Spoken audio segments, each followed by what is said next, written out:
Bueno, chicos, chicas, vamos a comenzar. Yo no les comenté el lunes, chicos, chicas, por favor. Estábamos recién en perfecto silencio y ahora volvemos a hablar. Las leyes de la vida. Decía, yo no les comenté, digo, el otro día, pero el material, las clases que voy a presentar son prácticamente el material del libro. Por eso yo no propongo adjuntarle más material en comunidades. Por varios motivos. Primero porque lo estoy cambiando todo el tiempo, entonces se desordena mucho y es mucho trabajo hacer algo presentable. Y en segunda instancia porque yo sigo la secuencia del libro. Más allá de eso, si alguien quiere, necesita el PowerPoint, lo podría más o menos acomodar. Eso díganmelo ustedes. Me parece que en principio no debería hacer falta, pero bueno, está en su derecho pedirlo en todo caso. ¿Está claro? No hay ninguna novedad nueva de ningún tipo en el sentido de parciales o sustitutos. Todavía estamos a la espera de la reunión que confirme esas fechas. Esta semana va a haber paro probablemente, pero en lo que respecta a nuestros encuentros no van a verse afectados porque creo que si hay paro va a ser el miércoles y jueves, 24-25, y hoy es 22. O sea que nuestras clases estarían cubiertas, la de hoy y la de mañana. ¿De acuerdo? Estén atentos igual porque todavía se está votando. ¿Alguna duda, chicos, chicas? ¿Alguna inquietud que les quede en relación al cursado? Ya hay varias consultas publicadas. Yo voy a tener una consulta presencial los viernes a la 1:30 en la cátedra y una consulta virtual hoy, los lunes, a las 13:30. Está el link ya informado. ¿Está bien? Recuerden que la información del día a día va a estar en comunidades. En el transparente de toda la facultad va a haber información muy esporádica, pero el grueso o lo que nos compete a nosotros va a estar en comunidades. ¿Está bien? Bueno, ¿alguna otra cosa? Nada más. Entonces vamos a continuar más o menos de donde habíamos dejado, haciendo un refresh de cómo era la historia. Voy a compartir la pantalla.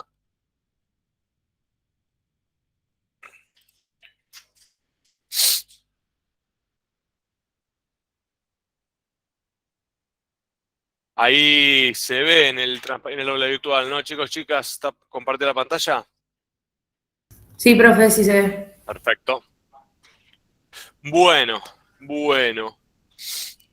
Nosotros y nosotras, el martes pasado habíamos presentado las dos grandes ramas del cálculo. Una es la que creo que el grueso de ustedes exitosamente ya ha probado, que tiene que ver con el cálculo diferencial. De todas maneras, insisto, en tarea de aula ustedes están completando un poco la parte del cálculo diferencial que no se pudo trabajar en Matemática 1.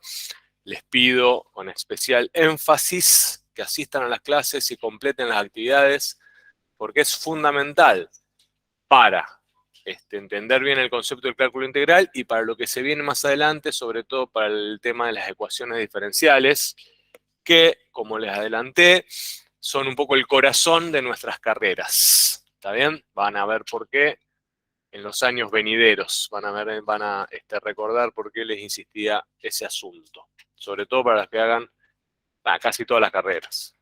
Usan ecuaciones diferenciales. Bueno. Entonces, supuestamente aclarado el punto del cálculo diferencial, que todos entendemos a la perfección, nos detuvimos a tratar de entender y empezar a definir el cálculo integral, que es una rama aparentemente disímil, diferente de la del cálculo diferencial, pero como vamos a ver al final de nuestros días, no de nuestros días de vida, sino de nuestros días en la asignatura, convergen naturalmente en una única gran explicación del todo que hace a la matemática y sobre todo al cálculo. Cálculo integral, en principio, trata de dar respuesta a algo que parecía muy obvio, que era encontrar un cambio total en un proceso determinado, ¿no? Entonces nosotros decíamos, bueno, pero ese cambio total en un proceso determinado es muy fácil de calcular, porque en definitiva es la diferencia entre dos imágenes. ¿Cuál era la treta o el truquito acá? Que en general en los problemas que nosotros vamos a explorar e indagar, la ley que define el modelo no la conocemos, ¿no? Entonces calcular una diferencia de imágenes cuando no conocemos la ley carece de sentido, es una imposibilidad. Lo que les dije luego, que en general cuando uno explora una situación de las que nos interesa, la forma de acercarse al fenómeno de estudio es a través de cálculos indirectos. Y muchas veces esos cálculos indirectos se basan en velocidades, ¿no? Entonces, probablemente, y en buena parte de este cuatrimestre, el dato que defina nuestro problema va a ser una velocidad. Una velocidad o una derivada, que son para nosotros lo mismo. ¿Está bien? Entonces, a partir de ese dato de la velocidad, de la ley de velocidad, nosotros vamos a poder calcular, sin conocer la ley, que vincula en forma directa las variables, la variación total o el cambio total de un proceso. Hacia ese lugar íbamos, ¿no? Entonces habíamos, para repasar todos juntos y juntas, me quedé sin pilas, no me quedé sin pilas, pero no funciona. Para repasar todos juntos, decíamos que el cálculo del cambio total de un proceso de cambio, es medio redundante y cacofónico, pero es así, es la problemática que da origen al cálculo integral. ¿Está bien? En ese proceso, generalmente, obviamente, de una función que lo modeliza, se constituye para nosotros. El proceso existe independientemente de nuestros modelos. Nosotros construimos modelos para entenderlo y predecir cómo va a evolucionar. Bueno, ese proceso lo podemos modelar con una función. El tema es que no conocemos esa función.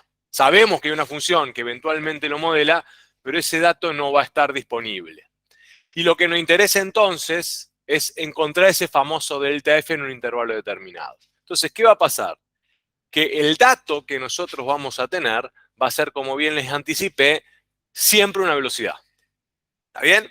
Es la razón de cambio en la que se va a desarrollar dicho proceso. Disculpen, pero está ingresando alguien. Aclaro en el transparente virtual, en el aula virtual, chicos, chicas, que hasta las 9:45 voy a estar admitiendo. Después es muy difícil porque estoy solo, ¿de acuerdo? Prosigo. Estamos por acá, por acá, por acá, por acá. Entonces, la resolución, más o menos la exploramos el otro día, ¿no? Porque la resolución, ¿qué implicaba? A ver, falta algo acá. ¿Qué implicaba la resolución? Supongan que teníamos la curva de velocidad de ese proceso y empezamos a ver que, claro, que se podía eventualmente volver o encontrar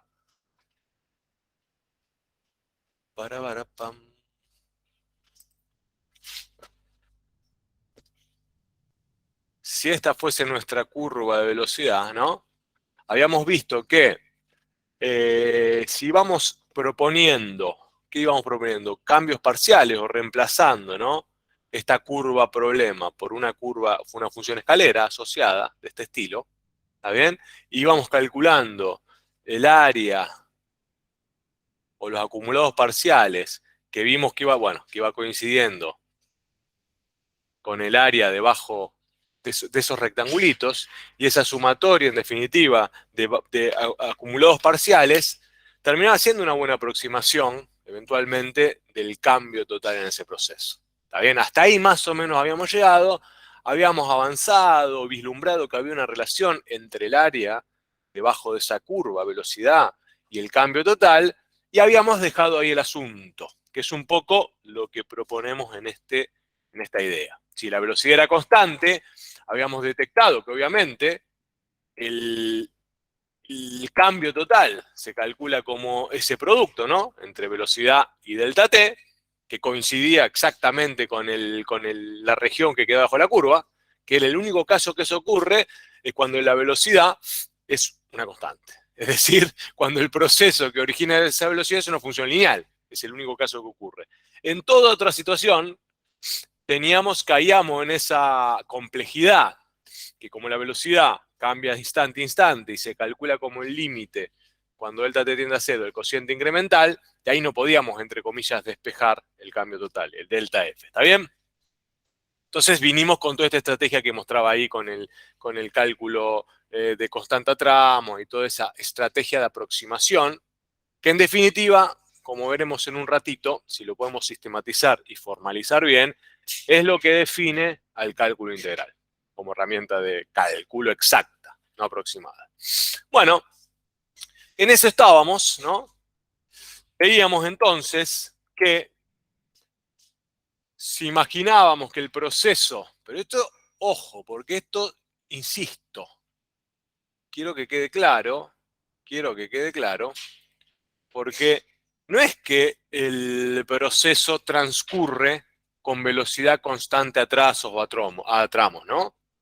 Lo que nosotros estamos haciendo es aproximar esa función velocidad, que va cambiando por una función escalera, que es la que define esa velocidad constante a tramos o trozos. ¿Está bien? Haciendo esa aclaración, entonces nosotros podemos calcular o aproximar el delta F como esa sumatoria, ¿no? De los distintos acumulados parciales o de los distintos trozos o tramos de esa aproximación. ¿Está bien? Y eso se calculaba como la velocidad de cada tramito, que la velocidad de cada tramo, que era la altura del escalón, ¿no? ¿Está bien? ¿Se acuerdan? Por el delta t de cada tramo, que era el ancho del escalón. Y eso es lo que definía la función escalera asociada a la función velocidad que definía nuestro problema, y así para atrás y para adelante. Bueno, esa estrategia podíamos hacerlo con la cantidad de escalones que quisiéramos, ¿no? Y ese es el n de la sumatoria. Si los escalones son 10, n va a ser 10, si son 5, n va a ser 5 y demás. Pero veíamos también que si íbamos aumentando la cantidad de escalones, ¿qué ocurría? Claro, bueno, ahí no se ve, pero no importa. Cada vez la aproximación era más precisa, ¿no? Eso no era una casualidad, sino que habíamos visto o habíamos intuido que el aumentar, había una relación, que lo vuelvo a poner acá, entre la cantidad de escalones y el el acumulado total, ¿no? Vamos a poner acá el delta F. Y acá pongo la cantidad de escalones, una gráfica inventada. Pero ¿qué decíamos? Si a medida que aumento la cantidad de escalones, el acumulado total o el cambio total se va estabilizando en un valor, es porque hay algo ahí, ¿no? Hay algo que nos está diciendo que el camino que estamos recorriendo es correcto, o por lo menos promisorio. Por lo contrario, o sea que si pasaba algo así, lo que pasa es que es difícil, se estabilizaba ahí. Se supone que ese valor en que se estabiliza el cambio total debería ser el cambio total exacto que describe ese proceso en el intervalo analizado, ¿no? Muy distinto sería si eso no se estabiliza, es una cosa así. Entonces, la estrategia no sería muy promisoria. Pero no es este el escenario. No es esto lo que ocurre, sino que lo que ocurre es esto. ¿Está bien? Y como ocurre eso, la idea de hoy es entonces sistematizar, formalizar un poco esa relación y encontrar, si es posible, una herramienta, una ecuación matemática que me permita acceder a ese valor en que se estabilice el cambio total a medida que crece n. ¿Está bien? Esa es un poco la idea del hoy. ¿Será posible? Bueno, dependerá de nuestra sagacidad en ese caso. Entonces vamos hacia ese escenario, si es posible. Bueno, para hacer eso, lo que pasa es que me molesta que no me sale, no se ve en pantalla lo que quiero mostrar, a ver si puedo encontrarlo. Descartar. A ver si ahora sí. Ahí está. Para ir a ese lugar, habíamos, y ahí me anticipé, se me traspapelaba la idea de área y cambio total, me anticipé. Decía que habíamos encontrado que había una íntima relación entre el acumulado total y el área debajo de la curva, ¿no?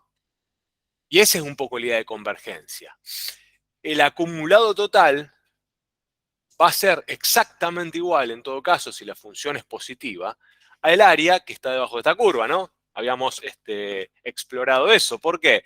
Y porque, como les dije recién, la función escalera asociada va definiendo como escaloncitos, que esos escaloncitos son rectángulos que quedan siempre bajo la curva, y en el caso ideal, en donde el rectángulo es bien finito, como que queda bien pegadito debajo de la curva, ¿no?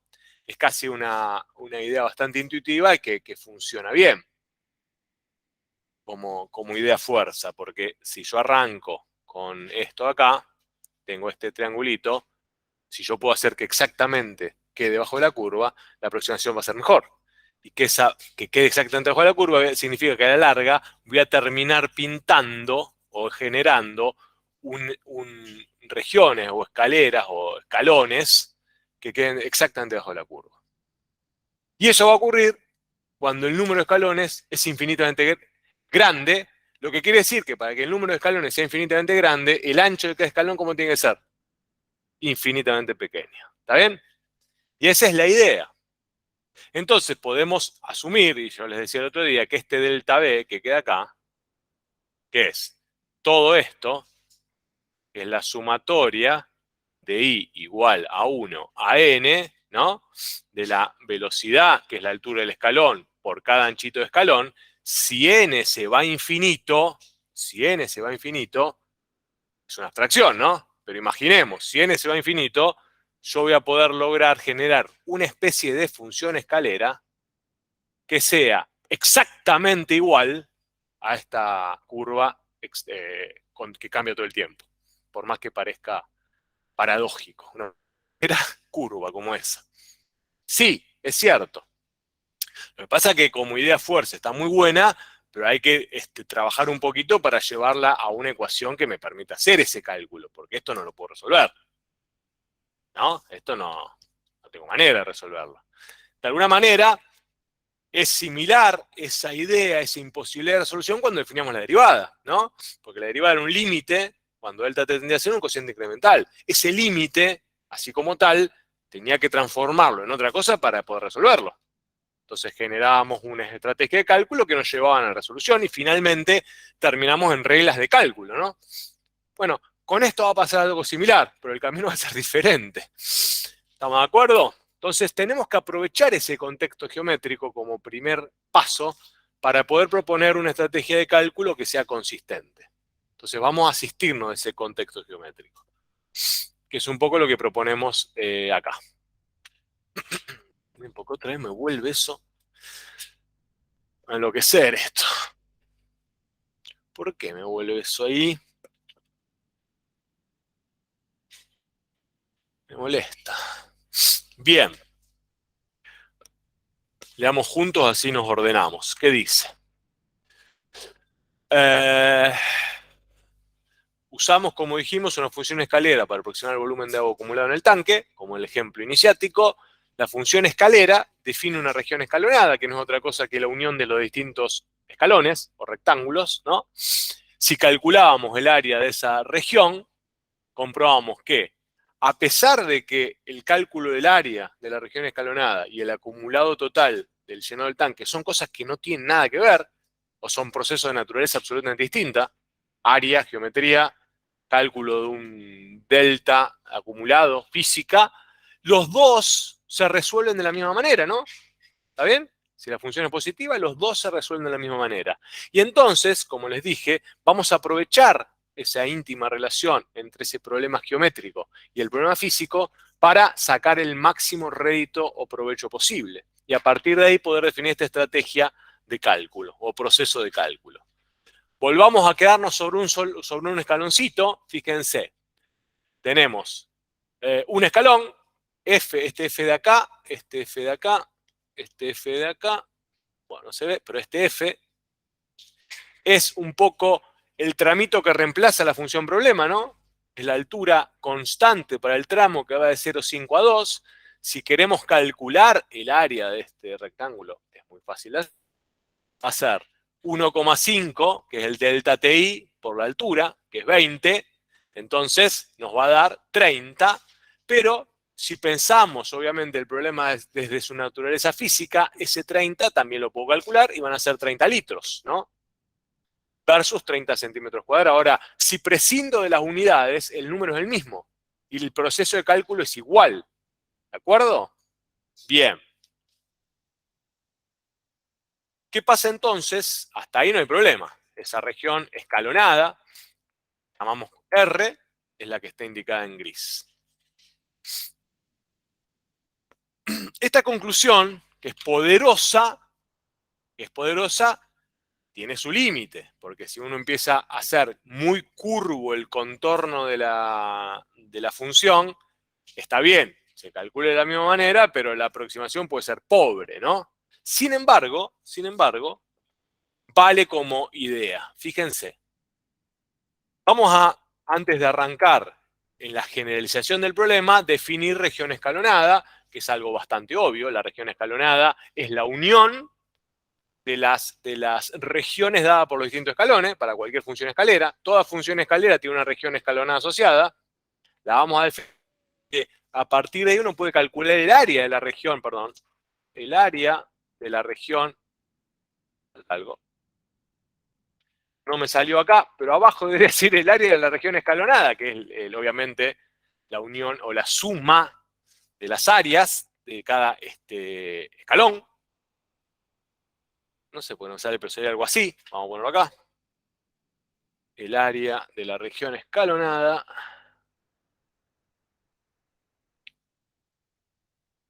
sería algo así como el área de R. ¿Cómo sería? Hagámoslo juntos. ¿Qué les parece? El área de la región escalonada. No es una unión, porque la región escalonada se define como unión, y este es el símbolo de acá, porque lo que va es juntando los distintos rectángulos.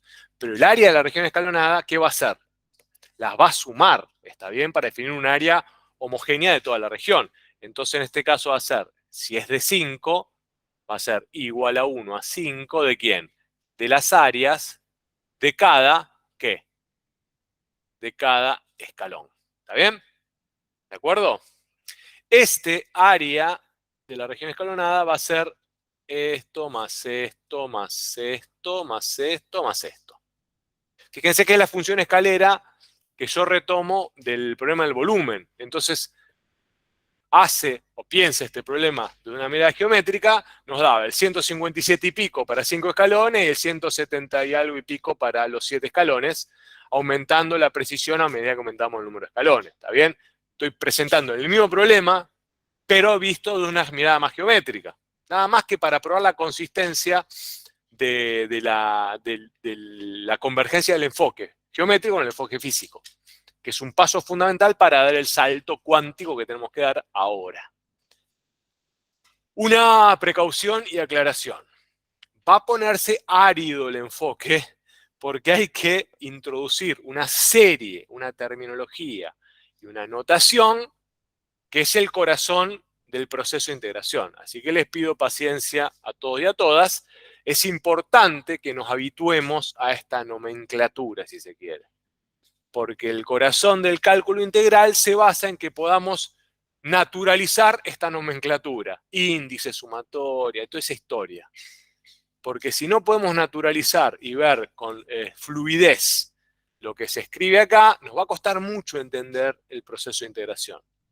Y si nos cuesta entender el proceso de integración, llegar al final a cómo calcular la integral no va a ser muy grato y agradable como queremos que sea. Porque no nos interesa calcular la integral en definitiva, porque por eso hay tablas como la derivada, ¿no? Lo que nos interesa a nosotros es aprender qué es lo que estamos haciendo cuando queremos integrar. Y eso es diferente de calcular una integral, ¿no? Lo que nosotros queremos hacer cuando calculamos una integral, lo que queremos aprender es esto, lo que está detrás de ese cálculo de una fórmula al final de los días, como la derivada. A nosotros nos interesa que sepan derivar. De hecho, cuando rinden el examen tienen todo el material, toda la derivada resuelta y demás. Fíjense que no le preguntamos eso, ¿está? Bueno, les contaba, les decía que siguiendo la lógica de región escalonada y su área respectiva, calculábamos, fíjense, en el caso de los 5 y los 7 escalones, y nos daba una aproximación más razonable, obviamente, cuando aumentábamos el número de escalones. Bien. La novedad ahora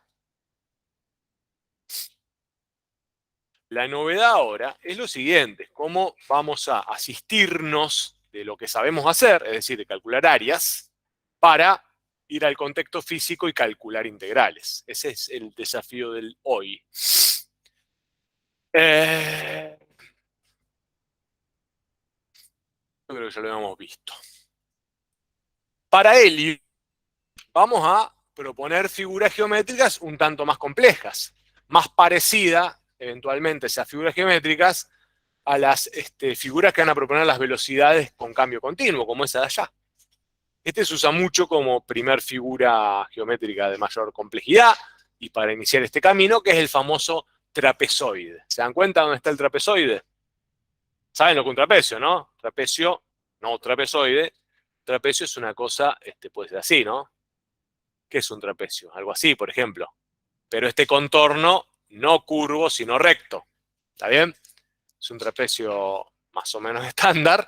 Lo que tenemos dibujado arriba es el trapezoide. ¿Por qué? Porque el contorno de arriba es curvo. ¿Está? Y es interesante porque ese trapezoide se parece más a las velocidades con las cuales nosotros vamos a trabajar. Se parece entre comillas, ¿no? Una cosa es una figura geométrica y otra cosa es el proceso físico que define esa velocidad. Pero, en función de lo que venimos charlando, podemos ir y venir entre un contexto y el otro. Y de hecho vamos a ir y venir entre un contexto y el otro. Entonces, ¿cómo vamos a definir el trapezoide? Lo vamos a definir de una mirada más funcional para poder pegar esos dos contextos. Fíjense que el trapezoide se define como, dado una función definir un intervalo cerrado a B cualquiera, obviamente de A B a reales, la función definida positiva, clave, un techo positivo no tengo área, llamamos trapezoide T a la figura plana limitada por la gráfica de la función, ¿está bien? El eje X y las rectas X igual a A y X igual a B, ¿está bien? De intersectar todas esas cosas, si yo intersecto las cuatro cosas que me propone la definición, nos queda esa región plana ahí indicada. Tengo que intersectar las cuatro cosas. Y lo puedo indicar en términos de conjunto. Son los puntos XY, de coordenadas XY, tales que la abscisa de esos puntos se mueven entre A y B, y las ordenadas de esos puntos se mueven entre el 0, siempre, porque es el eje X, y obviamente no puedo definir acá un techo fijo, porque va moviéndose con el contornito ¿no? O sea, los puntos Y llegan hasta acá, llegan hasta esta frontera que está acá. ¿Está bien? Y así se indica en forma de conjunto. ¿Alguna duda con este objeto geométrico nuevo? Sí. A, fíjate, son los extremos del intervalo donde se define la función, ¿no? Que es el A y el B . Entonces, sobre esos extremos vos trazás dos rectas, que es lo que dice la definición. Cuando vos intersectás el eje X completo, con estas dos rectas de acá, y con este techo que da la función F, te queda esta región. La intersección de todos esos elementos geométricos te queda esa región plana que es el trapezoide. ¿Está bien? En términos de conjunto, es lo que digo allá, son los pares ordenados, tales que las abscisas están entre A y B, que son en donde hemos definido restringir el intervalo para construir esa figura. La ordenada se mueve entre 0 siempre, porque el eje X y f de X. Fíjense que está claro que es un trapezoide, está claro, digo, definido, pero también está bueno que al pensarlo de esta figura geométrica con esta mirada funcional, vamos a poder ir hacia el contexto físico luego, porque podemos imaginar que ese techito, que es el trapezoide, puede ser la velocidad en un intervalo determinado de un proceso, ¿no? ¿De acuerdo? Bueno, ¿cómo calculamos el área de este trapezoide? ¿Qué les parece? Ideas. Claro. Podemos repetir lo que venimos haciendo hasta ahora, ¿no? Puedo proponer que ese trapezoide, aproximar ese trapezoide, reemplazando el techo por una función escalera. Y al reemplazar el techo por una función escalera, con la cantidad de escalones que quiera, ¿no? Calculo el área del trapezoide aproximándolo como el área de la región escalonada que define la función escalera que yo propongo. ¿Está bien? Pueden hacerlo de la manera que quieran. En definitiva, lo que tengo que hacer es eso. Y ahora vamos a aclarar cada término. Les decía que se iba a poner árido y no les mentí. Hay que tener cuidado con cada cosa. Lo que estamos haciendo acá es un poco ordenando y sistematizando todo lo que venimos discutiendo. No se asusten, ni más ni menos. No hay nada nuevo en esas descripciones que están allá abajo. Vamos a detenernos a charlarlas con precisión, nada más, para que nos entendamos en lo que viene. Fíjense. Tenemos n, ya sabemos lo que es el número de subdivisiones del intervalo AB. ¿Qué va a definir n? La cantidad de escalones, ¿no? Si n es 10, 10, 5 y así. Claro, porque, ¿por qué dice la cantidad de subdivisiones? Porque cuanto más crezca n, más particiono el intervalo que estoy pensando como una función de escalera, lo cual es obvio. Lo que pasa es que al sacar el número concreto y al empezar a meter los índices y demás, se hace lío, es entendible. ¿Qué va a ser el x sub i? Bueno, va a ser la forma genérica de indicar algún punto de la subdivisión del intervalo. ¿Por qué? Porque en ese x sub i, que podría ser, por ejemplo, este de acá, ¿se ve? Está corrido acá. No dije nada. Ya vamos a retomarlo más adelante. El concepto nuevo, por eso no lo quiero decir ahora, pero el concepto nuevo sí que hay que incorporar porque lo vamos a usar mucho, es la idea de partición, que vamos a indicar con esta P rara.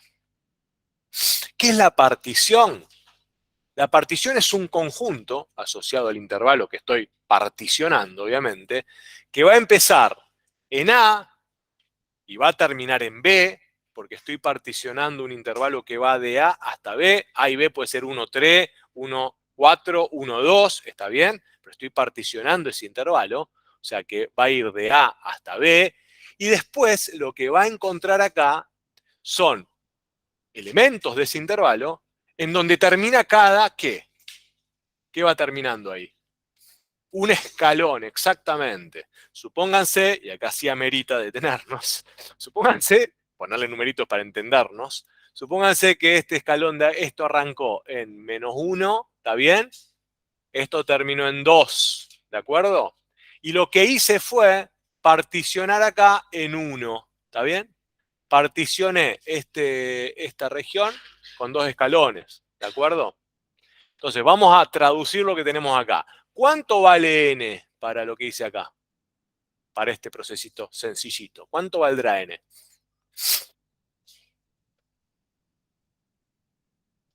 ¿Por qué 3? ¿Cuántas subdivisiones tiene el intervalo? 2. ¿Está bien? ¿Por qué vimos? ¿Quién dijo 3 para aprender? ¿Por qué se le ocurrió 3? Porque viste esto, esto y esto, ¿no? Viste los elementos. Que en verdad 3, y acá ya hay una regla que va a funcionar siempre, 3 ¿qué va a ser? Los elementos de la partición, ¿no? O sea que la partición va a tener siempre un elemento más que n, para no perdernos en este trámite. ¿De acuerdo?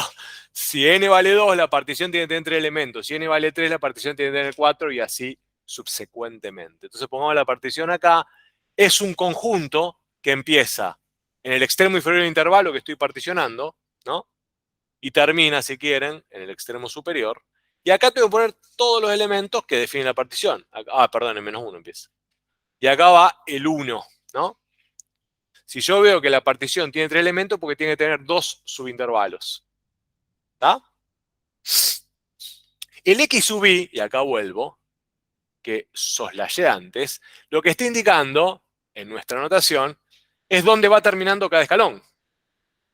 Entonces, ¿cuánto x sub i voy a tener? Voy a tener el x sub 0, que es el a, el x sub 1 en este caso, que es el 1, y el x sub 2, que es el 2.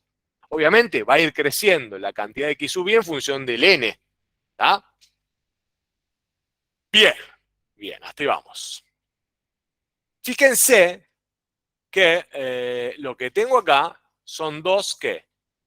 Dos subintervalos, ¿no? ¿Y que cómo los indico? Bueno, i sub 1 e i sub 2.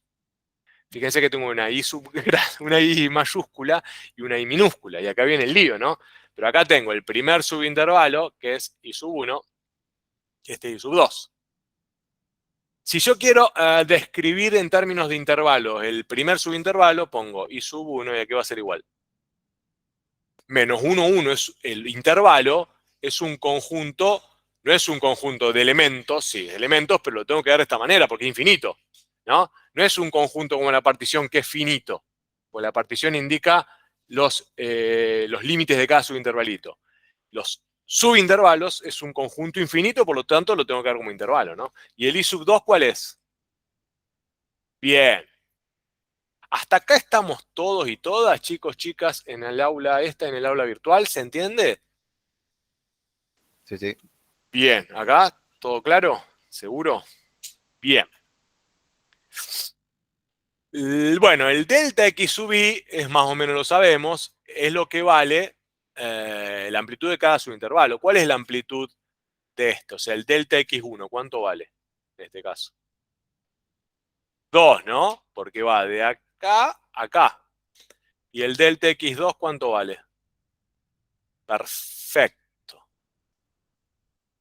Bien. Acá viene un dato sensible o una definición sensible, que es el famoso C sub i. El C sub i es un punto cualquiera de cada subintervalo. El C sub 1, ¿en qué subintervalo va a estar? Por ejemplo, el C sub 1, ¿en qué subintervalo va a estar? Entre menos 1 y 1. Y el C sub 2 va a estar en el intervalo entre 1 y 2. Pero puede tomar cualquier valor el C sub 1 entre menos 1 y 1 y el C sub 2 puede tomar cualquier valor entre 1 y 2.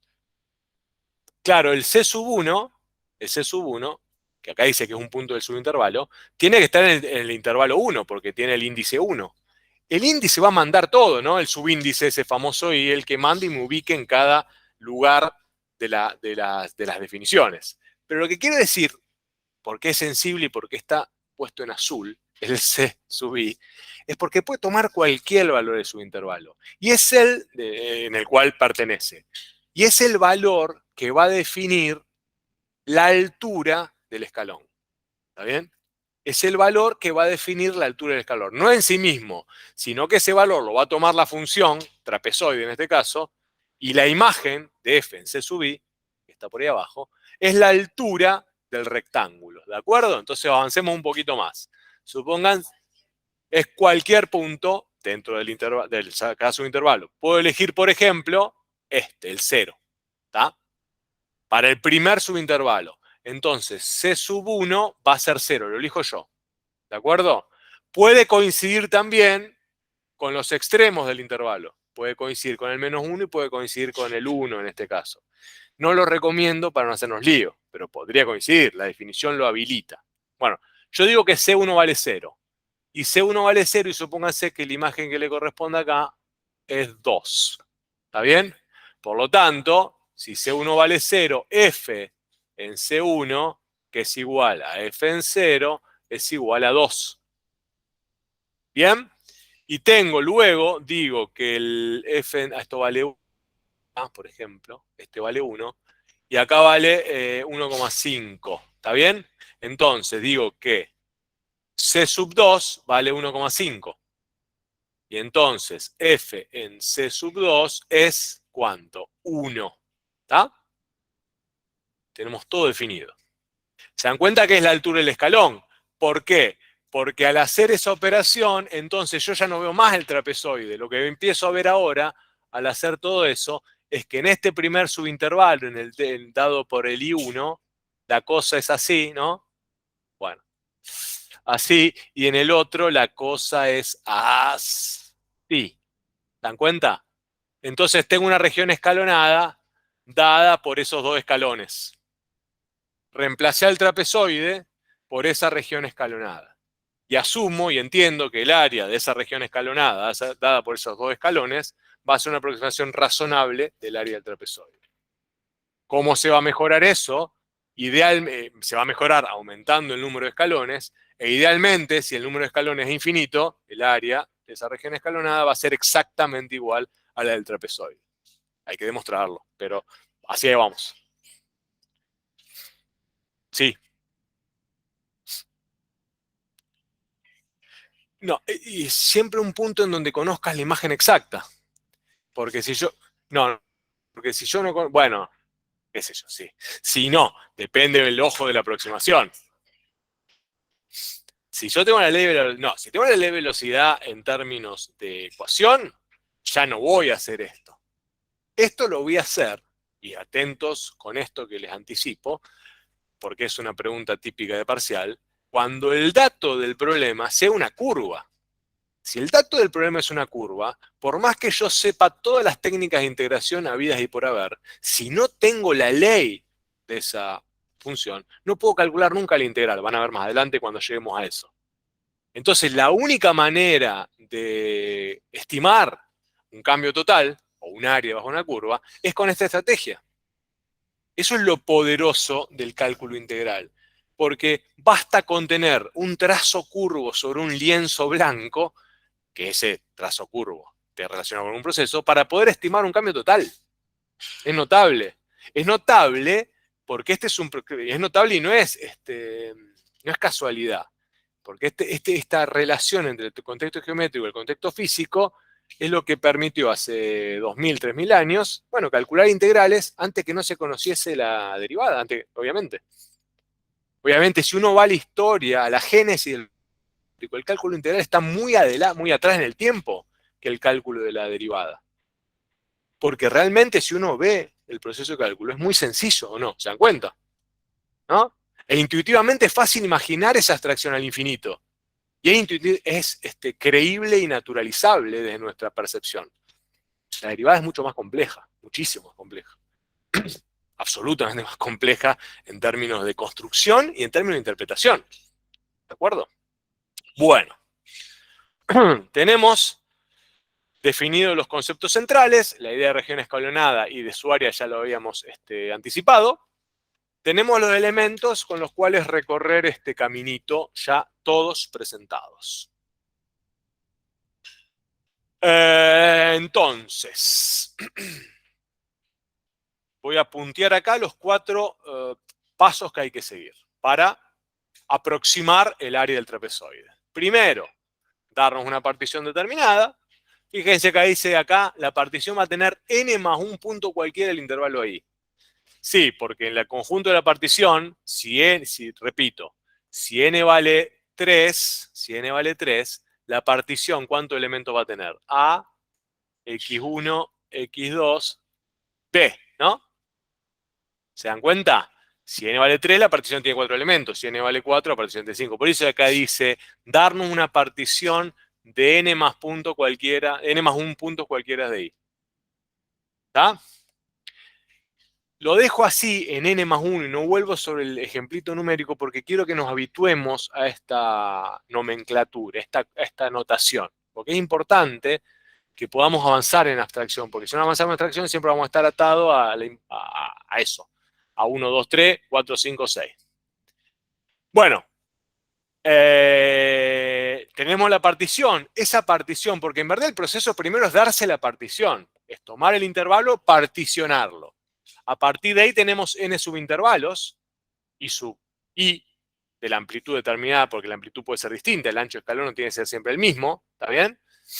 Entonces, vamos a seleccionar dentro de cada subintervalo un punto C, y a partir de ahí construimos la región escalonada. Tenemos el ancho del escalón, la altura de cada escalón la calculamos como la función en cada uno de esos C, y tenemos nuestra región escalonada. Eso es lo primero que habría que hacer. ¿Está? Nada de esto lo vamos a hacer si tenemos la ley de la función. Ya lo verán más adelante. Bien. Después vamos calculando lo que se conoce como las aproximaciones parciales, es decir, las áreas de cada subrectangulito, de cada rectangulito que define la región escalonada, ¿no? ¿Está bien? Es f en c sub i por delta xi. Y el tercer paso, ¿cuál será? Y calcular el área total, ¿no?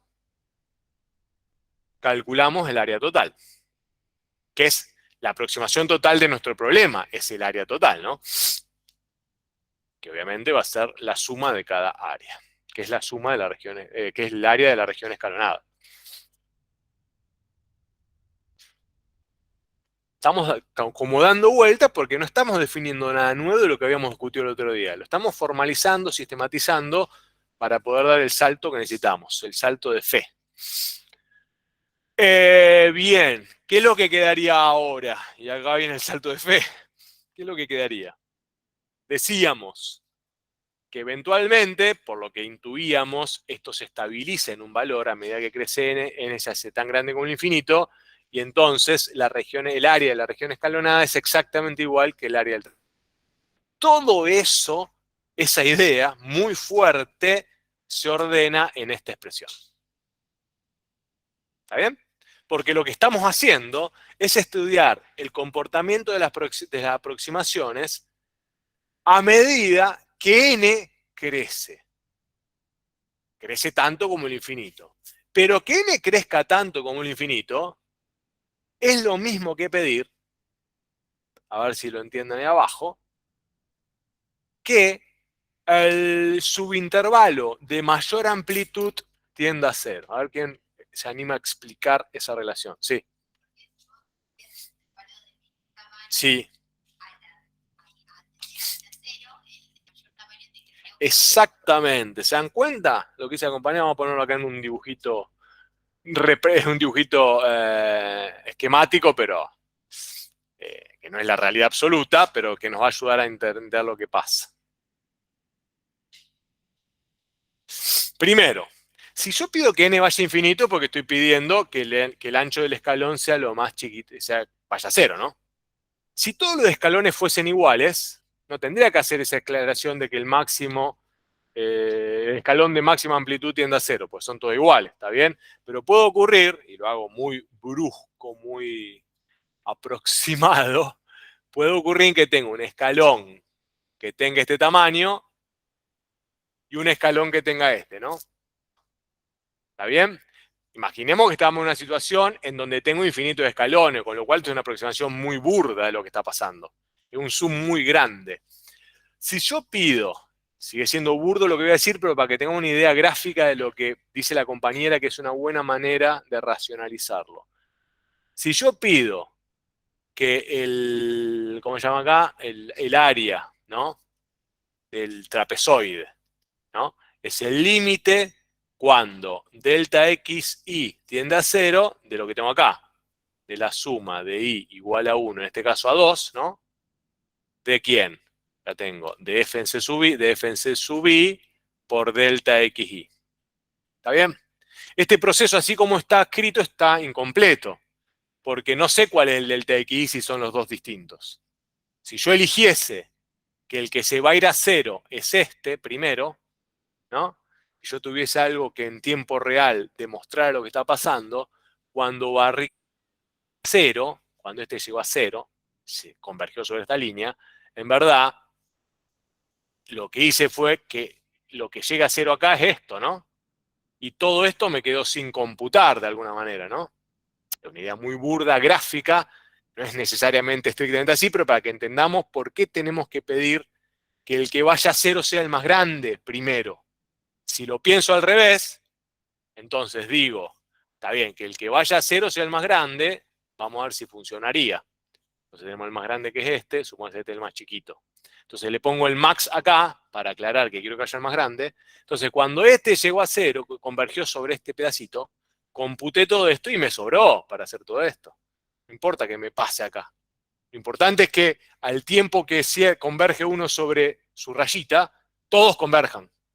De manera que construyo una hipotética figura, una región escalonada, que tenga escalones tan finos como la rayita esta, ¿no? Todo a la vez. Si tengo escalones tan finos como la rayita esa, entonces construyo una figura hipotética, abstracta, que es igual que el trapezoide, ¿no? Y eso lo logro haciendo que n vaya a infinito, pero a medida que n vaya a infinito, pidiendo que el proceso lo más escalón de mayor amplitud, para evitar no caer en este error de no computar toda la vez. Una idea gráfica, una aproximación burda, pero para tener una justificación más o menos que nos convenza de por qué tiene que ser el máximo de la amplitud más grande, digo. ¿Está bien? ¿Está más o menos claro? No le vamos a pedir que expliquen esto, sino para que tengamos nosotros una aproximación de por qué, una explicación aproximativa de por qué queremos que mande el escalón de amplitud, el subescalón de máxima amplitud, el proceso. ¿Está bien? ¿Seguro? Bien. Allá en el éter, chicos, chicas, ¿está claro? Sí, sí. Bien. Vuelvo entonces para atrás. Y teníamos esto. Bueno, dice ahí, al final, en el paso 4, que ese límite puede existir o no. Y la pregunta que les hago ahora es, ¿por qué puede no existir ese límite?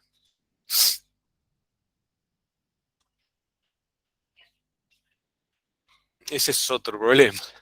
Si tengo un pedazo negativo, pues es un problema de otra índole, pero no que aqueje este proceso. En todo caso, me aparece un signo menos que me puede oscurecer el vínculo entre el contexto geométrico y el contexto físico, pero el proceso lo podría realizar, por más que sea negativa el pedazo de la curva. Claro, claro. O sea, puede existir o no porque tiene que ver con que si tengo... Sí. No, pero el área, bueno, por eso, el área cero, el área negativa, área cero, área negativa entre comillas, puede oscurecerle el vínculo entre el contexto geométrico y el contexto físico, pero el proceso lo voy a poder hacer. Lo que decimos que el límite puede no existir es porque implica que no puedo llevar adelante el proceso que estoy realizando. Y no llevar adelante este proceso tiene que ver con que en la curva haya algún problema, ¿no? Que es lo más natural que nos puede parecer. Si hay un problema de continuidad, o hay un agujero, o tenemos un salto, ¿no? Fíjense. Y no aclaro bien lo que está pasando. Le voy a pasar acá. Supónganse que venimos haciendo este proceso y tenemos un salto acá, ¿no? Si yo hice mal la cosa y tomo este subintervalo acá, ¿no? Para que el área, ¿cómo se llama? El área de esa subregión escalonada, cuando n crece, este escaloncito se va haciendo cada vez más pequeño. Va a llegar un punto en que no va a saber qué hacer el escaloncito, ¿no?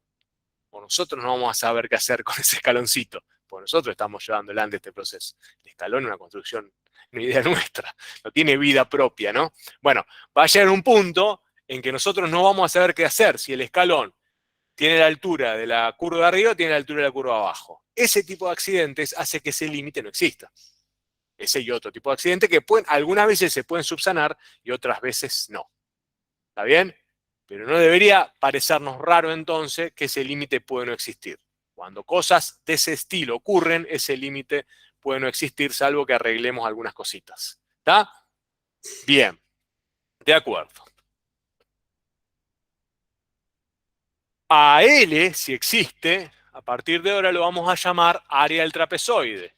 Y se va a definir el área del trapezoide de esa manera. Como el límite cuando el máximo subintervalo tiende a 0 de esa sumatoria. ¿Está bien? Va a ser nuestra nueva definición.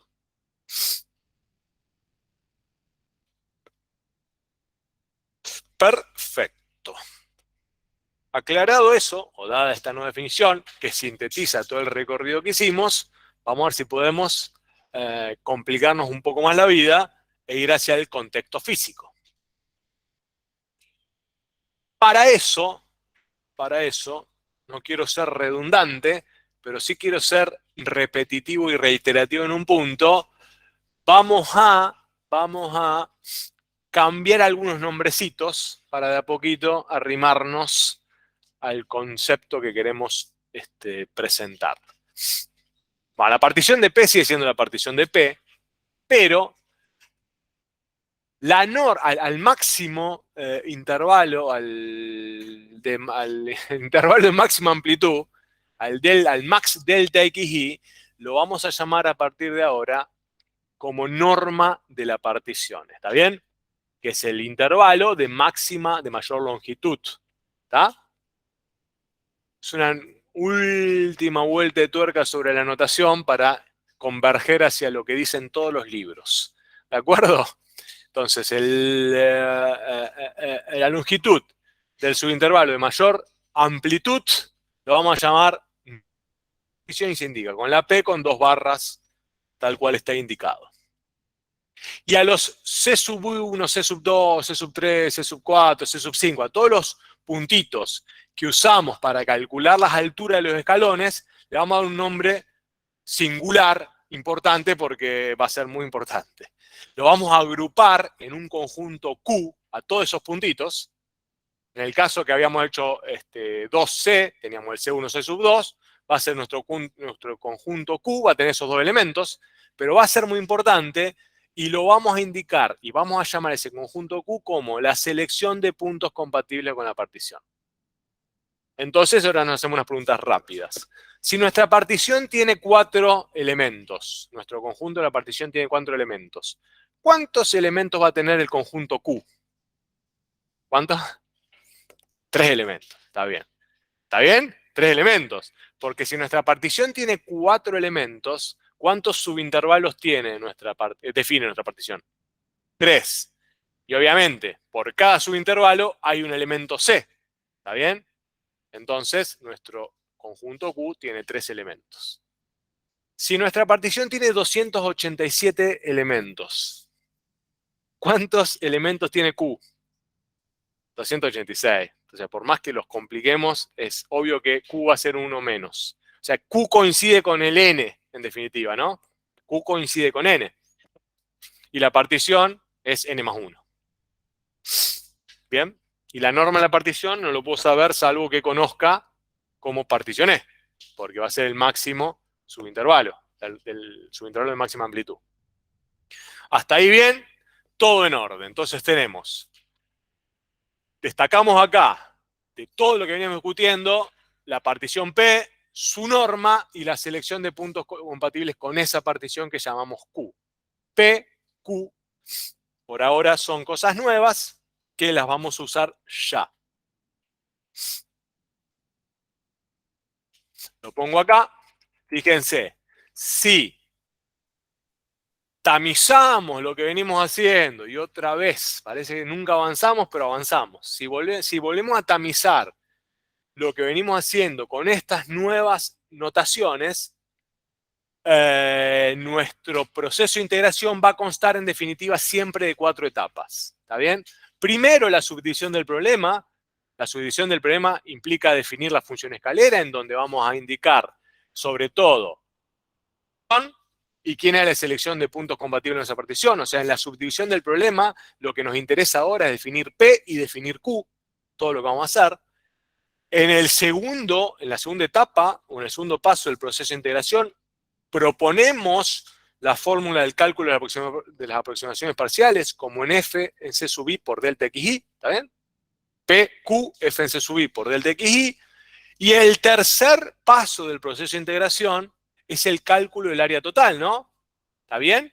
Que es la sumatoria, como dice allá. Ahora, a partir de la nueva última notación que hemos introducido, para ir convergiendo hacia el concepto y hacia los libros normales, así estamos hablando de lo mismo, esa sumatoria de allá, que es la que nos permite calcular la aproximación total, se denomina sumas de Riemann. ¿Está bien? Esas sumas son las sumas de Riemann. Y a partir de las últimas notaciones que hicimos, esas sumas de Riemann son estas que están acá. ¿Está bien? Fíjense que acá está la función que vamos a usar para calcular la altura de los escalones, la partición y la selección de puntos compatibles con esa partición. ¿De acuerdo? Obviamente, esa suma de Riemann que se sintetiza en esta nueva notación se despliega de esta manera. Se calcula de esa manera. Y el cuarto paso del proceso de integración, entonces, a partir de esta ultimísima notación, es el área del trapezoide, llamamos área de T, ¿no? Va a ser igual al límite, pero en vez de poner el máximo delta aquí cuando tiende a 0, ¿qué voy a poner? La norma de la partición cuando tiende a 0, y en vez de poner toda la sumatoria, ¿qué voy a poner? S, F, P, Q. ¿Está bien? Esto es el área del trapezoide y esto es la integral. ¿De acuerdo? Esa es la integral definida, como vamos a notar ahora.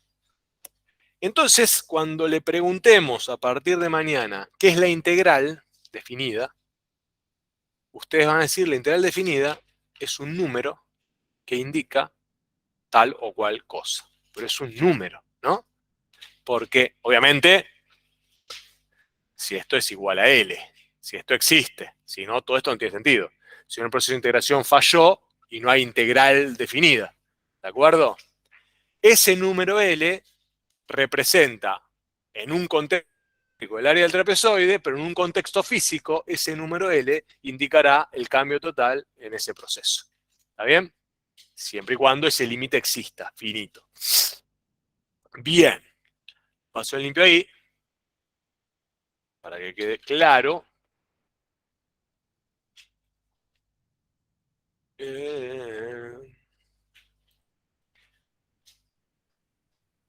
O sea que el cuarto paso, como les decía, es el estudio del comportamiento de la suma de Riemann a medida que vamos afinando esa partición. O sea, a medida que los escalones se hacen cada vez finito, esa idea se sintetiza en el límite de abajo, que es el que está acá, y decíamos que este límite puede existir o no. Perdón.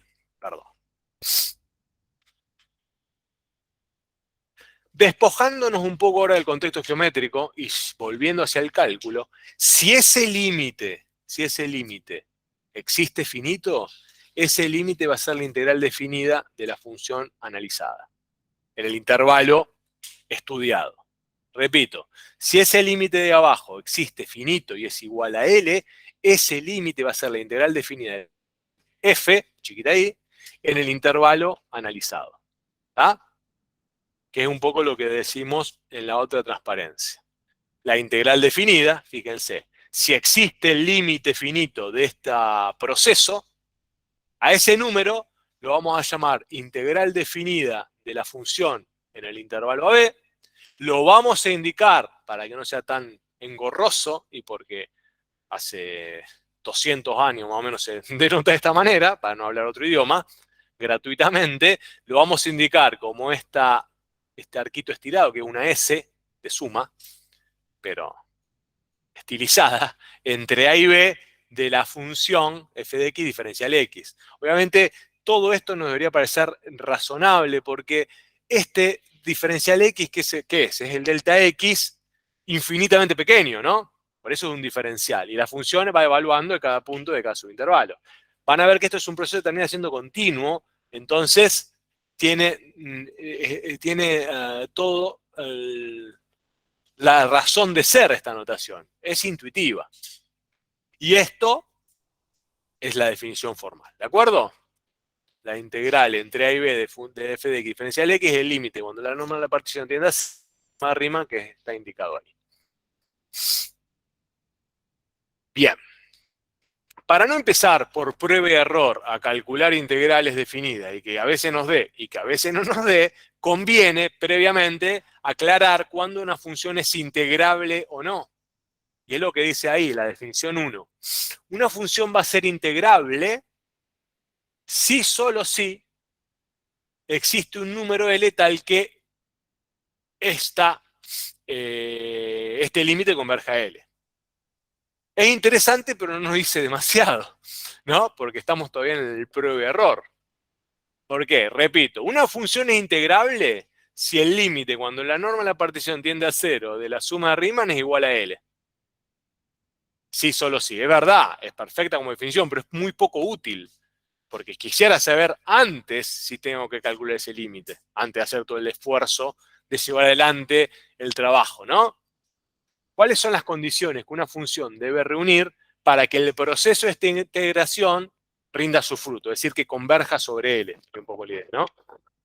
Algo más o menos estuvimos discutiendo, y sí, tiene que ser continua. ¿Alcanza con eso? ¿No alcanza? ¿Qué les parece? Es un punto anguloso y problema, las preguntas que nos hacíamos en derivada. ¿Qué les parece? Pueden leer, pueden adelantarse y y reflexionemos en forma conjunta.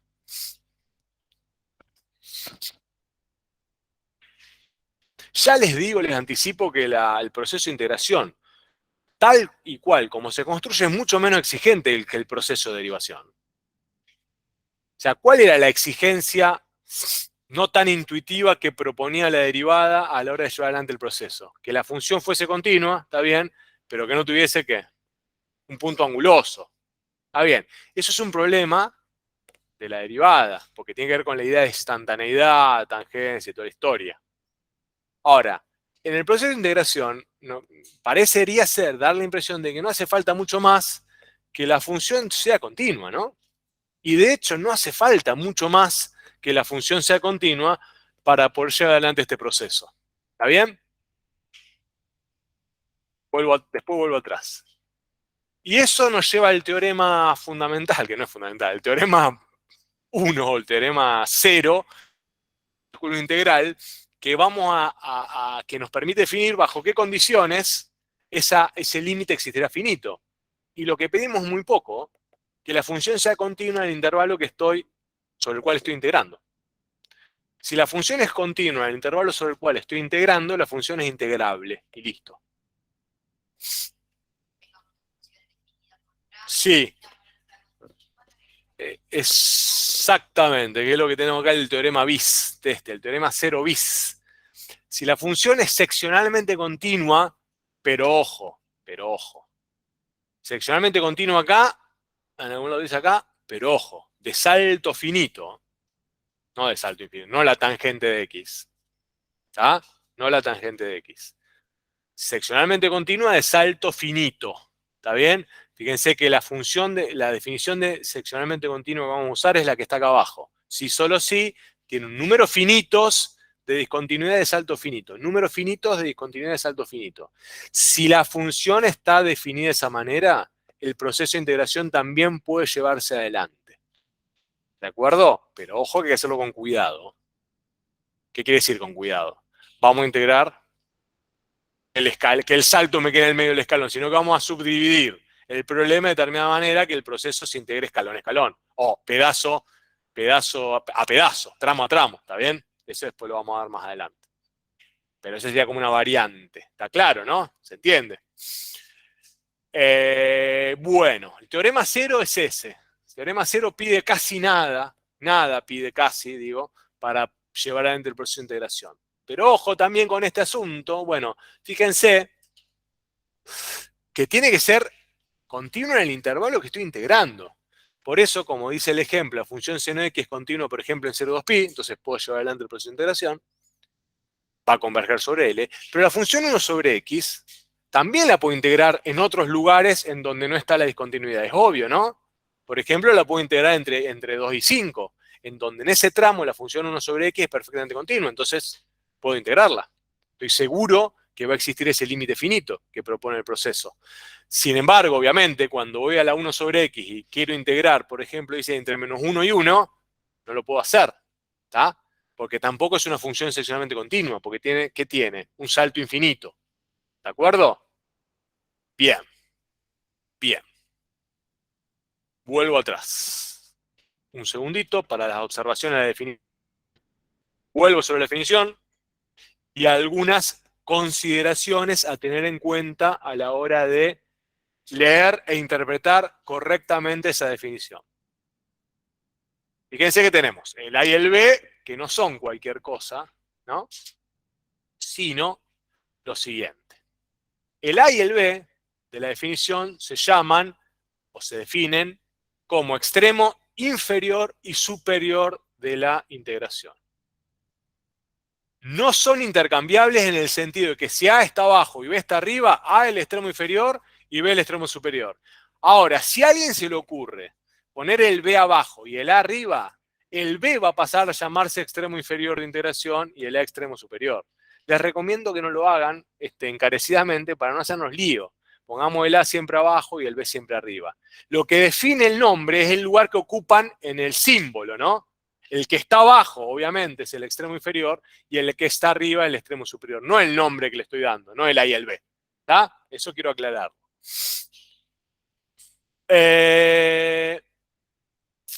algunas cositas que no me gustan, pero bueno,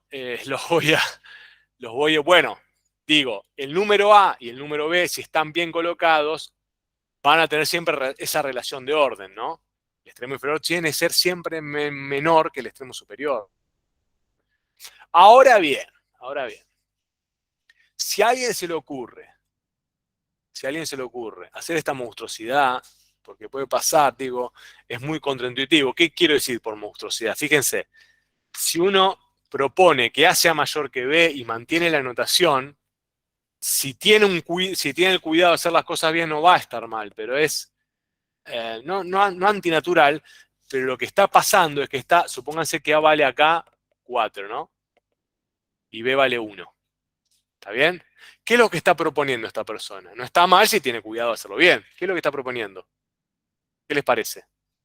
Si el extremo inferior, entre comillas, vale 4 y el extremo superior vale 1. Está haciendo el proceso al revés. Podríamos intuir o sospechar que hace el proceso al revés de integración, lo cual no hay problema si tiene cuidado de ponernos de acuerdo y que quede bien. O sea, si uno propone hacer el proceso, entre comillas, al revés, es fácil de corregir. Para los que lo hacemos al derecho, lo único que tenemos que hacer es poner un menos acá. ¿Está bien? Y entonces esto pasa a ser el B era 1 y el A era 4. ¿Está bien? Esto es igual. Estos son iguales. ¿Está? En general, yo nunca le voy a proponer eso. Hay algún otro docente de otra comisión, sí, que le gusta jugar con esas propiedades que para mí son muy poco útiles, pues son contraintuitivas y no nos ayudan demasiado, pero bueno, es parte del cálculo. ¿Está? Es una propiedad del cálculo integral. La otra sí es fácil de entender y tiene todo el sentido del mundo. Si el extremo inferior y el superior son lo mismo, yo estoy computando nada, porque no me moví en mi proceso de integración, con lo cual ese integral tiene que ser 0. Y ese resultado sí lo usamos todo el tiempo. ¿Está bien?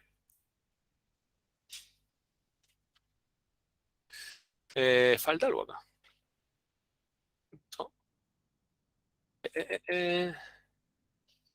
No, nada. Nada. Bueno, lo obvio, ¿no? La última observación, repetición con ese sentido, si la función se define positiva, ¿no? El área del trapezoide se calcula directamente como la integral definida entre A y B, ¿no? Que es lo mismo que esto. ¿Está? Solamente si la función es positiva o no negativa en el intervalo analizado.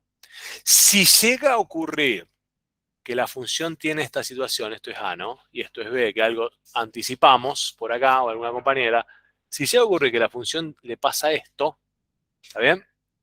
Fíjense lo que le pasó. En un momento del subintervalo se hizo negativa. Entonces esto ya no vale. ¿Está bien? Con que tenga un punto negativo, ya esa interpretación no es válida. El área del trapezoide no puede definirse. ¿De acuerdo? Se puede calcular integral igual, claro, pero tendrá otro significado según el contexto físico. ¿Está bien? Bien.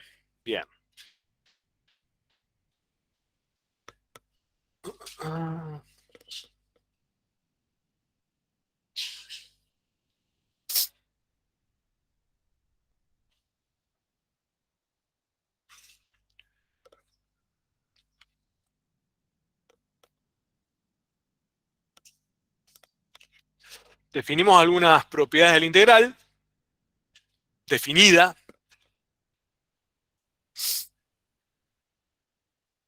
Ahí en el titulito sería, a ver, espera. Fíjense, en el titulito de no sé si lo tiene el libro, dice propiedades del integral, propiedad integral definida. Y tenemos el cuidado de hacerlo porque esa palabrita definida va a desaparecer. Y vamos a ver por qué. Pero por ahora estamos discutiendo integral definida. Son 5 propiedades que obviamente tenemos que manejar con cierta fluidez porque podemos llegar a usarla para un problema específico, pero además nos van a permitir construir lo que viene hacia adelante. ¿Está bien? Por eso son más importantes por eso que por otra cosa. La primera propiedad es interesante, la podemos hacer un dibujito rápido acá. Dice, si la integral definida de una constante por la función se puede calcular como la constante por fuera del proceso de integración, por el resultado del proceso de integración. Y le decía que es más o menos fácil de ver. Suponga que tenemos esta función, que vale 1, ¿no? Vamos a hacer una función fácil. Igual la función es, vamos a hacer esta función. Un poquito diferente. Esta función va de 1 a 2, ¿no? Una función lineal que va de 1 a 2, y acá está en el 1, y acá está en el 2, no importa, ¿está bien? Puedo calcular rápidamente cuánto vale la integral esta, ¿no? ¿Cuánto vale la integral esta? ¿Cuánto vale? ¿Qué es? Es un triangulito acá, ¿no? Y un cuadrado acá. Esa es la integral definida. 2 de esa función f que está acá, ¿no? De este trapezoide. Lo puedo hacer exacto porque puedo calcular el área exacta. Entonces me asisto de esa vínculo entre contexto geométrico y demás para calcular esa integral definida. Entonces, si yo quiero calcular la integral definida de f acá entre 1 y 2 de f de x diferencial x, la puedo calcular como el área, vamos a llamar, del cuadrado más el triángulo, ¿no? El área del cuadrado más el área del triángulo. ¿Está bien? Bueno, ¿a cuánto va a ser igual? ¿Eh? Y el cuadrado es 1, 1, ¿no? 1 por 1, 1. Y el triángulo tiene base 1 y altura 1 también. 1 por 1, 1 dividido 2. O sea que 3 medios, ¿no? Ese integral vale 3 medios. ¿De acuerdo? Bien. Supongan que a esta función f, ¿qué ley tiene esta función f? ¿La dicen? ¿Qué les parece? Tiene pendiente 1. ¿Y la ordenada de origen cuánto vale? Encuéntrenla. ¿Cuánto es la ordenada de origen de esa función? El punto 1, 1 pertenece a esa función. O sea que la ordenada de origen ¿cuánto vale? El punto 1, 1, ¿no? Acá. ¿0? Claro, está bien. Me engañé con el dibujito, pero pasa por el origen. Bueno, la función es la función lineal. Y estamos integrando la identidad y estamos integrando entre 1 y 2. ¿De acuerdo? Bueno, imaginen que esta función ahora la multiplicamos por 2. ¿Está bien? Por 2. ¿De acuerdo? Si esta función la multiplico por 2, ¿qué le pasa? Al punto este, al 1 pasa a ser el 2, ¿no? Pasa acá. Y el otro, y el otro punto, ¿cuál era? El 2, 2, ¿a dónde se va? Al 4, ¿no? O sea, que uno pasó acá y otro pasó por acá. ¿Está bien? Entonces el 2, 2 y acá pasé al 4.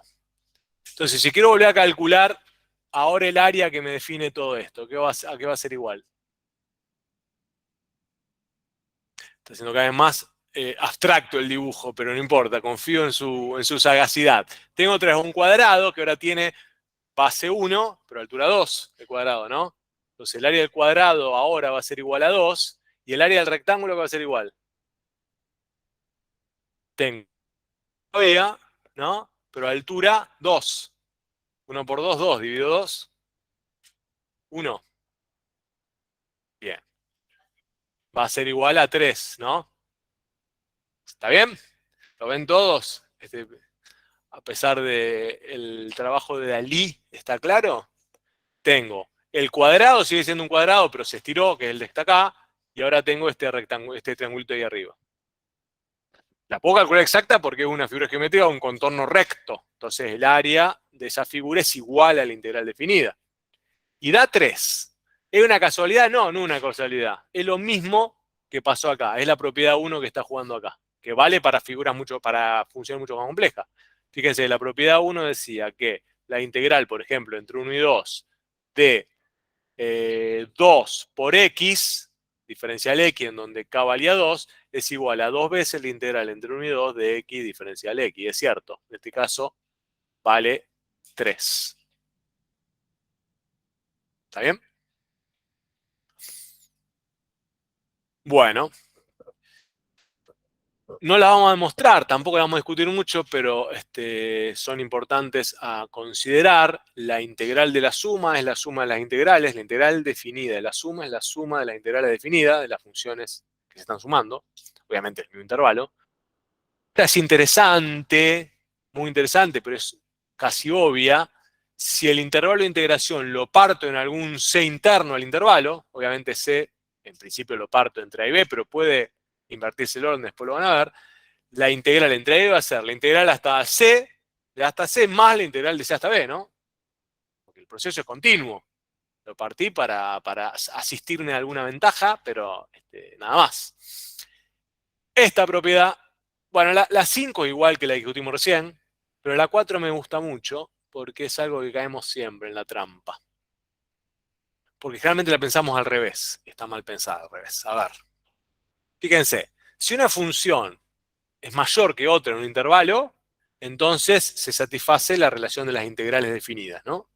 Ahora, acá hay un entonces. ¿Por qué no es un sí solo sí? ¿Vale la vuelta?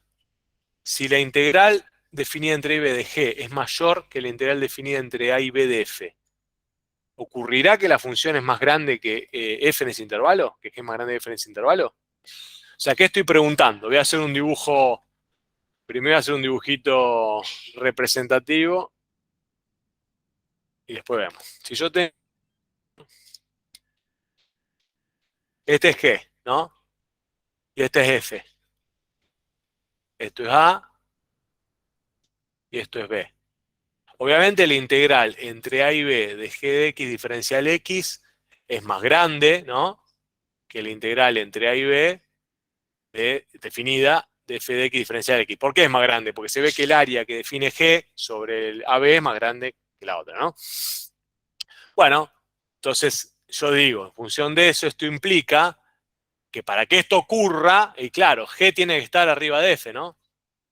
G de x tiene que ser mayor a f de x en ese intervalo. Está bien, pero si yo lo escribo así, no es lo que dice la propiedad. La propiedad dice al revés. ¿Qué dice la propiedad? Si g de x en el intervalo es más grande, mayor o igual que f de x, entonces la integral definida entre b de g de x es mayor o igual que la diferencial x, es mayor o igual que la integral definida de f de x diferencial x. Eso que dice la propiedad, pero yo yo hice algo que como que demostraría que vale la vuelta. ¿Por qué entonces la propiedad no dice sí, solo sí? ¿Qué es lo que está fallando o qué es lo que está pasando? ¿Qué le parece?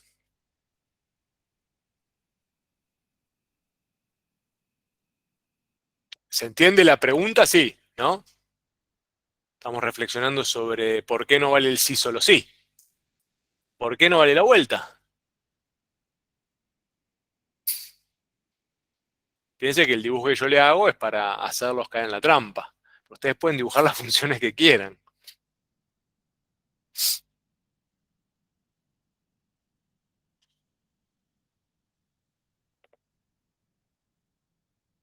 O sea, yo hice un dibujo en donde G siempre está arriba de F, pero puede no ocurrir eso. Por ejemplo, supónganse que G, en vez de venir hasta acá, hace esto. Ahí. ¿Se dan cuenta? Es muy probable, no lo calculé, pero es muy probable que este resultado no cambie, el de arriba. ¿No me acuerdo? Y porque da la impresión de que el área de G va a ganarle, que la integral definida sobre G va a ganar, va a seguir ganando, y la integral definida sobre F. Pero yo ya no estoy seguro que esto, de hecho ya no, esto no vale, ya, ¿no? Porque hay un pedacito, que es este, en donde esto ya no valió, ¿no? ¿Se dan cuenta? Por lo tanto, está bien que la propiedad no vale esto. No puedo asegurar que cuando la integral definida de una función es más grande que la otra en el mismo intervalo, la función es más grande que la otra. Es decir, sus imágenes son siempre más grandes que la otra función. Porque, por ejemplo, acá eso no ocurre. ¿Está bien? Y sí ocurre que las integrales tengan esta relación. ¿Está? Presta atención porque después se equivocan. Porque algo que preguntamos casi siempre. Porque es lo más interesante de estas propiedades. Entonces tengan el ejemplito en la cabeza. para cuando tengan que justificar por qué es falso.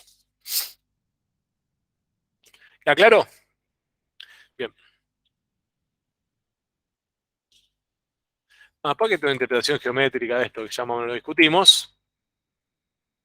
Los que les voy a preguntar ahora, que tomemos unos minutitos para meternos en situación de examen, de parcial, porque esta es una pregunta de parcial típica, así tal cual está, creo que esto se saca algún parcial, que la cosa aparece de esta manera. Lo impactante es que si quieren resolver este problema ahora, yo creo que les va a demorar 3 minutos y medio, pero en el contexto de examen, en 2 meses, la mitad lo va a hacer mal, es notable, ¿no? Como uno termina perdiéndose en los laberintos del cálculo integral. ¿Por qué digo que ahora lo tienen que hacer en 1 minuto y medio esto? Fíjense lo que dice el problema. La gráfica adjunta muestra el registro de la tasa de disolución en miligramos por hora de un soluto en un solvente durante las 3 primeras horas de puestos en contacto soluto y solvente. ¿Está bien? Datos del problema. ¿Qué datos tenemos? Tenemos 3 horas, o sea, un intervalo de 3 horas, tenemos principio y fin, tenemos un A y tenemos un B, ¿no? ¿Qué otra cosa? No. Acuérdense que el dato de estos problemas es la velocidad. Fíjense que el titulito dice tasa de disolución, es una forma de decir velocidad. Y las unidades es miligramos por hora, que son unidades de velocidad, ¿no? Por lo tanto, eso es una curva de velocidad, y si faltaba alguna duda, el eje de las ordenadas dice una B chiquita de velocidad. ¿Está bien? Bien. Entonces, lo que nos pide el problema es proponga y ejecute un proceso que le permita dar un valor aproximado de la masa total disuelta al cabo de 3 horas. Digo que en este momento tenemos que hacerlo todo en 1 minuto y medio, porque ¿qué es lo que nos está pidiendo? ¿Cómo? Nos está pidiendo, que, como la función es positiva, que calculemos en forma aproximada la área bajo la curva. Es decir, nos está pidiendo que reemplacemos la función dato por una función de qué tipo. Escalera o escalonada, construyamos la región escalonada, calculemos el área de la región escalonada e informemos el valor aproximado, ¿no? Si lo pongo en términos más modernos, si lo pienso ya en el proceso de integración final que hemos visto, nos está pidiendo que demos una partición a ese subintervalo, a ese intervalo, que propongamos una selección de puntos compatibles con esa partición, ¿no? Y que calculemos el área o el cambio de las sumas de Riemann que propone esa partición, ¿no? Entonces uno podría proponer, para este caso, acá, lo voy a hacer bien burdo, mi P, voy a hacerlo bien burdo, esto voy a marcar este y este, ¿no? Bueno, ¿cuál es mi conjunto P, mi partición? Son los puntitos en rojo que marqué. ¿Cuál sería? Dígame, por favor. Nada, arranca por 0. A ver, 0, 1, 2, 3. ¿Está bien? Bien. Propongan para esta partición una selección de puntos compatibles. ¿Cuántos puntos va a tener antes de arrancar? 3, perfecto. Lo que les proponían en ese caso, busquemos una imagen exacta en cada subintervalito, que tiene 3 subintervalos, ¿no? Tengo, esto es delta x1, lo pongo acá con los nombres nuevos. Bueno, delta t1 sería, para usar bien la variable, delta t2, y esto es delta t3, ¿no? Y, pero fíjate acá, no hace falta que conozca el valor exacto este, ¿eh? Lo que me interesa es la imagen. Exactamente, puede ser este. Entonces este va a ser C sub 1. No me interesa saber cuál es. Yo puedo poner acá C sub 1. ¿Está bien? Lo tengo que marcar, obviamente. El C sub 2, ¿cuál puede ser? Acá, ¿no? O acá. No, acá. Porque acá ya no me gusta. Podría elegirlo, pero me voy a confundir. Porque me va a quedar del otro lado. Entonces lo pongo acá. Este es C sub 2. Este es C sub 2. Y C sub 3, ¿cuál podría ser? Podríamos, bueno, con un poco de imaginación. Y acá, no, acá estaría la mitad. Supongo que acá es la mitad. Vamos a imaginar que eso es 3. ¿Cuánto dice ahí? Perdón, tenés razón. Bueno, elijamos el de acá, que está igual. ¿Está bien? Y vamos a poner que acá vale... Acá dice... 200... Vamos a poner 730. No importa, se lo agregué yo en el día del examen, le agregué ese punto. Para que lo usen. Entonces el C sub 3 está por acá abajo. ¿Está bien? Bien. Bien. Entonces este es C sub 3. Fíjense que no tengo que darlo, no hace falta. Si no se puede, no se puede. Lo importante es tener la imagen exacta para poder hacer el cálculo, porque si aproximo la altura para aproximar el área, es una aproximación al cuadrado que nunca conduce a un buen término. Entonces vamos a hacer eso, garanticémoslo. Entonces, ya que está, pinto el área escalonada, la región escalonada, perdón, sobre la cual voy a trabajar. Me queda bien, queda prolijo. Es esto, ¿no? Después el otro es este. ¿Está bien? No, sí. Ah, claro, perdón. Gracias. Es esto. El otro es este pedazo. Y el otro sería... Acá está. ¿Está bien? Este por acá. Ok.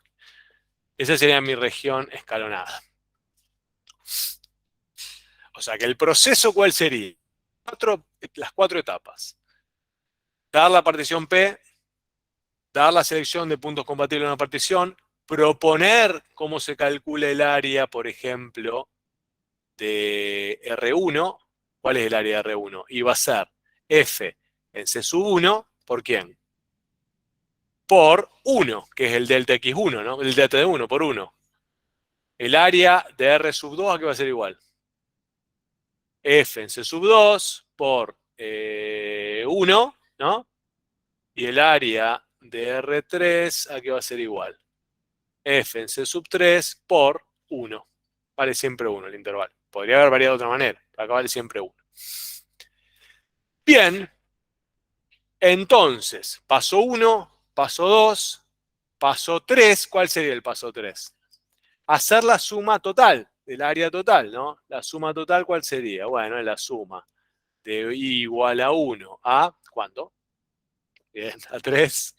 ¿De quién? De F en C sub I por delta T sub I. Este delta T sub I, como es 1, lo saco afuera. Entonces me podría escribir esto como directamente la sumatoria de igual a 1 a 3 de F en C sub I, ¿no? Porque el 1 está acá. Puedo hacerlo cuando es igual, lo puedo sacar afuera, lo mismo, no cambia la naturaleza. Claro.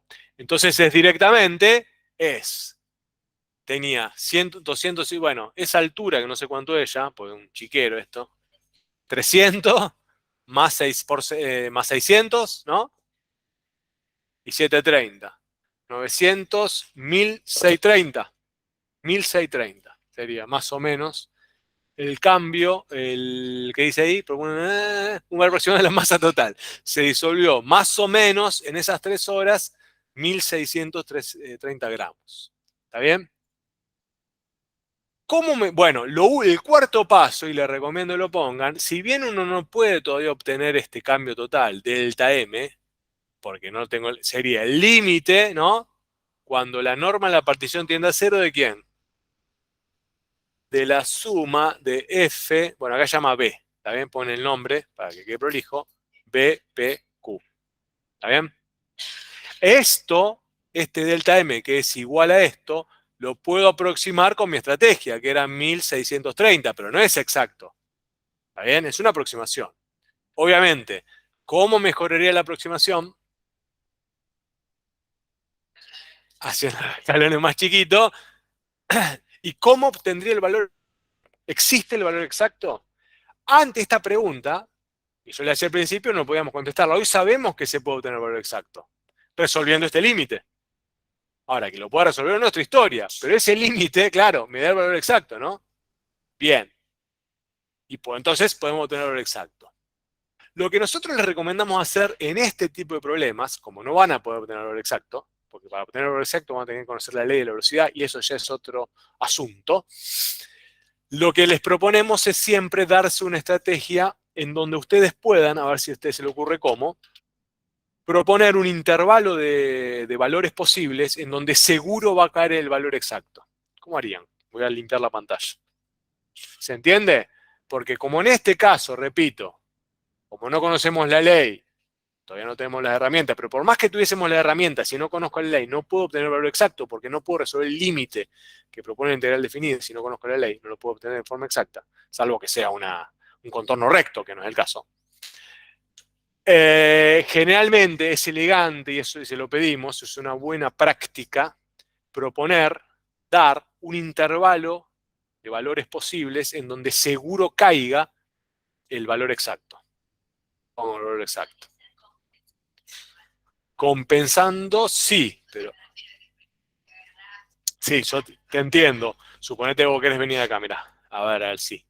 Haces así, compensás, ¿no? Compensás. ¿Está bien? Compensás. Compensás.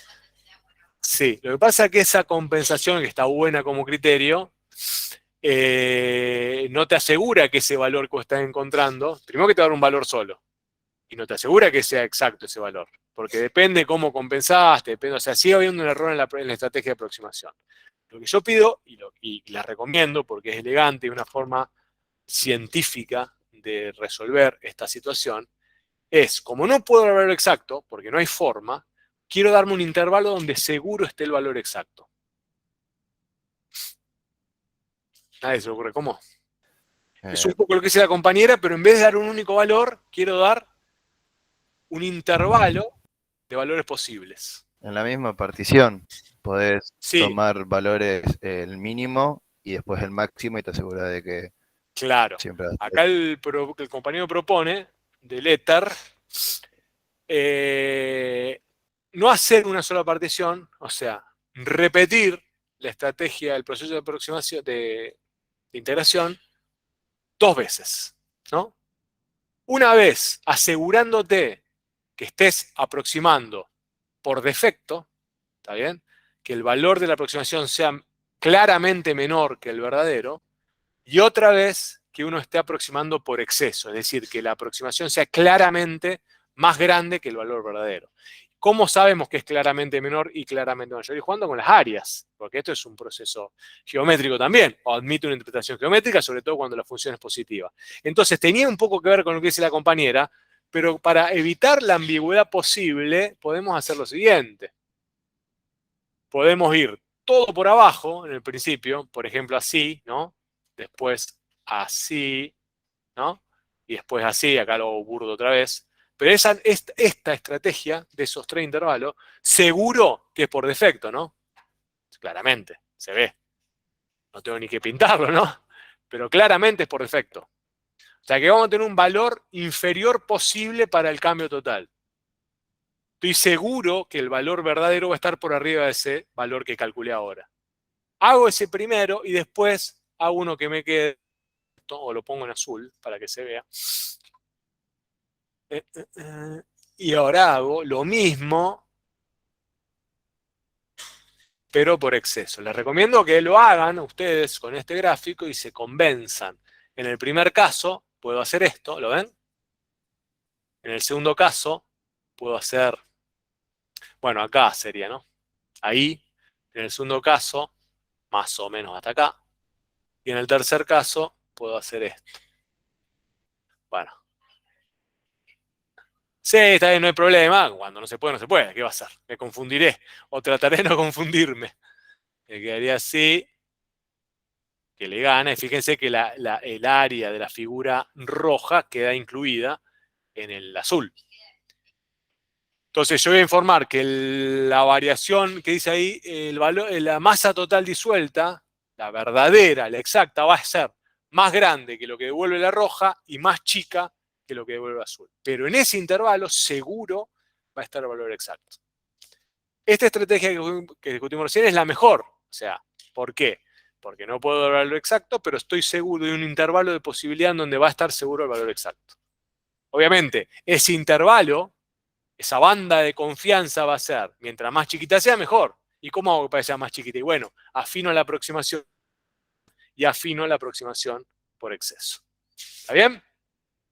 ¿De acuerdo? Bueno, si estamos de acuerdo, seguimos mañana. A ver si no queda nada acá. Sí, seguimos perfectamente mañana. ¿Bien? Recuerden, las consultas ya están publicadas. Estén atentos con eso. Si en el éter, chicos, en el aula virtual no queda nada más, seguimos mañana. Díganme. Hagan este problemita. Traten de, en este problemita, resumir todo lo que discutimos hoy. Así ya lo tenemos mañana fresquito y seguimos. ¿Está bien? Hasta luego. Adiós.